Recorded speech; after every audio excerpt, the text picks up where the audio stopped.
let's get started. We're going to work on concepts from Geki, but you can apply the concepts to any kata. Secondly, we're going to work from Kakie. I don't know what Kakie is. Kakie is a type of drill used extensively by Okinawan karate practitioners, and it is sometimes called sticky hand or pushing hand. And obviously, it has its roots probably in Chinese martial arts, and more than likely in a whole variety of them, where it probably is still practiced. The basic idea of Kakie is this. Most people do Kakie, it's conditioning. They push and shove each other, build really, really strong muscles, and a will to keep on keeping going. So they never give up. And this is a really fantastic part of what Kakie is about. But it is the point of contact between two fighters. And at that point of contact where we entangle our hands, that we start to explore the idea of what is the other person's energy like. What are they? Are they forward? Are they back? What's their demeanor? Once we have this point of contact, we can start working on manipulating one another. Okay, so Brian, let's go. These are going to be flow drills. It's a catchphrase I see all over YouTube. Everybody's doing flow drills. So I hope this fits in with that.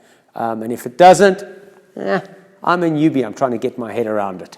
Hey, schmutz. So we're starting off with Kakie, basic idea, just moving. Now, what I'm going to do is I'm going to start to pull his arm one way, and that's going to affect him. Okay? And as I affect him, he's going to take a punch with the other hand. And this is going to become my response. Okay? So, very, very static at first. I'm going to put pressure. As he starts to push, I'm going to give him a tug. I'm going to expose my face. He's going to punch. I'm going to bring my arm up and grab on. When I can grab on or pull down, I'm going to let go and whack him in the throat. Okay, or in the nose. This is idea number one. So push, 2, 3, 4. And the idea is that with your partner, you try and make it a nice, smooth action. Oh, look at that. That's exactly what we're after. Okay? Does your hand have to stay there, Brian? No. So what will it do? Aha. Now, we're getting to the next part. So, 1, 2, 3. He's blocked. Okay? And again.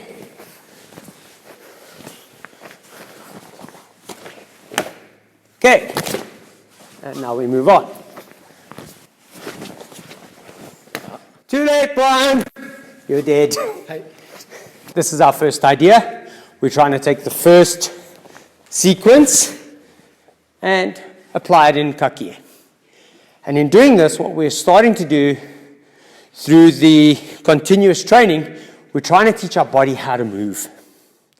It's never going to be like that in a real fight. But it will more than likely enable us to make decisions a little bit faster under stress because we've already started to help the brain program itself. And in doing this, we're preparing ourselves a little bit better for combat. Now, the higher the stress, the better prepared we will be.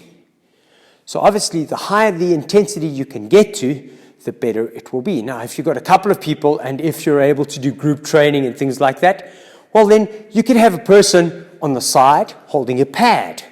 So it's block, and then instead of hitting the person in the face, you're hitting the person on the left or on the right who's holding a focus pad, and then you can really drill that pad really hard so that you're getting the idea of interaction and then execution.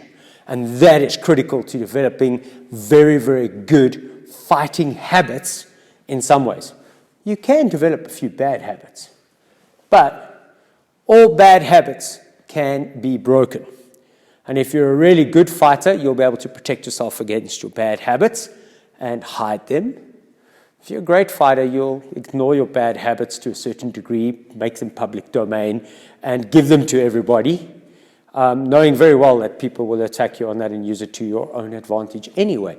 That's what great fighters do. We're going Kakie here again.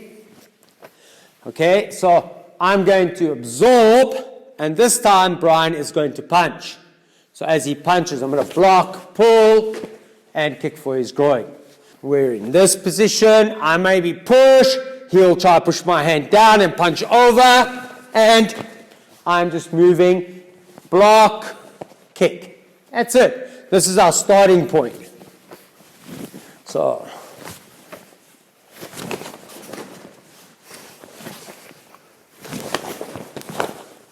Now I move on. I add the elbow.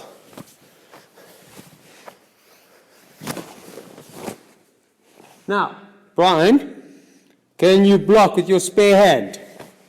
Good. So he blocks. Nothing is going to happen. Okay? I've got another hand. I can bring his arm down.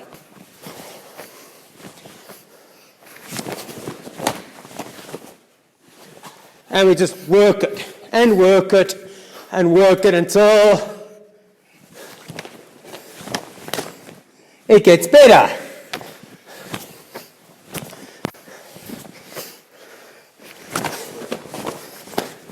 Okay, Brian, you've got a spare hand, right? I'm controlling one. What's that hand want to do? Okay. He's going to block. That's cool. Going to try. I'll pull this one down. Try block with that one. Okay, let's go. Let's see if you can get it. Oh, boo-boo. One more time. Zoe has to edit. Oh, again. Okay, let's do it slowly. A few moments later.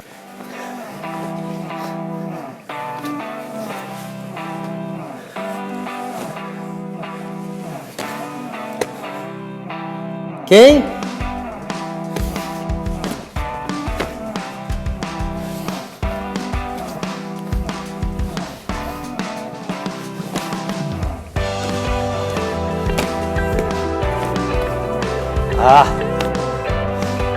I'm worried about that hand.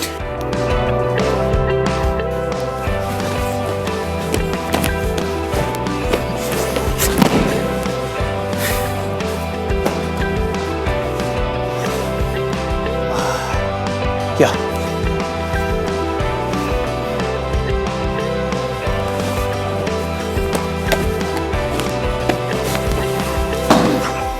Better.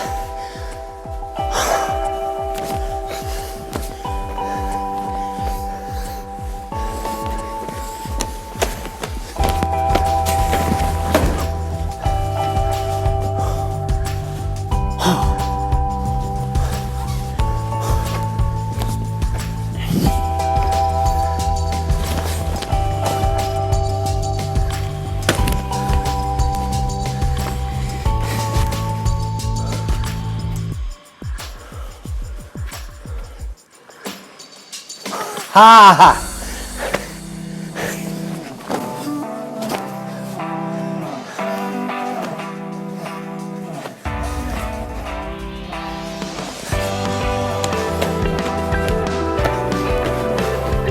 Block, Brian! Block, Brian!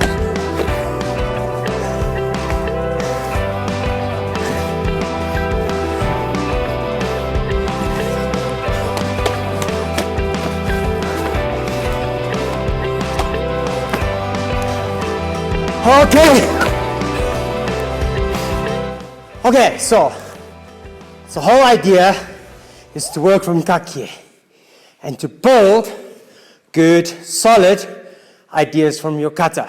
Now, a couple of weeks ago I did a video, and 2 days later I got a phone call, and Sensei on the phone was like, you should do more stuff from grab.